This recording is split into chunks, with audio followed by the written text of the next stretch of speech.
అందరికీ నమస్కారం. ఇప్పుడు ఒక చిన్న టాపిక్ కోసం మీకు చెప్దామని చూస్తున్నాను. 2 జాంకాయలు పట్టుకున్నాను చూడండి చేతిలో. ఒకటి మార్కెట్ని, ఇది నేను మా ఇంటి దగ్గర ఉన్న చెట్టుని కోసింది. ఇది ఇప్పుడు చూపిస్తున్నది. ఇది మార్కెట్లో కొన్నది. చూడండి, రెండిట్లకి స్కిన్ తేడా చూడండి. స్కిన్ గమనించండి. ఇంట్లో కాసింది సేమ్ బ్రీడ్, మళ్ళీ సేమ్ రకం. ఇది మార్కెట్లో దొరికిన జాంకాయ ఇప్పుడు వెనక్కి తిన్నాను. ఎంత దారుణం అంటే, ఎందుకురా బాబు తిన్నాను అని ఒక విషయం తిన్న ఫీలింగ్ వచ్చింది నాకు. అసలు నోరంతా కంపు కంపు కంపు అయిపోయిందిరా బాబు.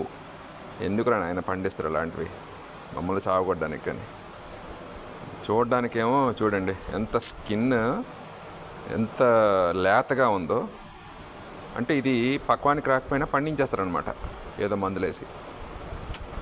ఈ మన ఫ్యూచర్ ఎలా ఉంటుందో ఏంటో, దారుణాతి దారుణంగా ఉంటుందని ఎప్పటి నుంచో తెలిసింది. బట్ ఇప్పటికి కూడా మనం కరెక్షన్ చేసుకోకపోతే లేనిపోని జబ్బులన్నీ వస్తాయి. ఇప్పటికే వచ్చినాయి చాలా, బయట అవన్నీ కంపన్న తిని. ఇది మన దుస్థితి. విషమే తిన్నాను అనిపించింది నాకు.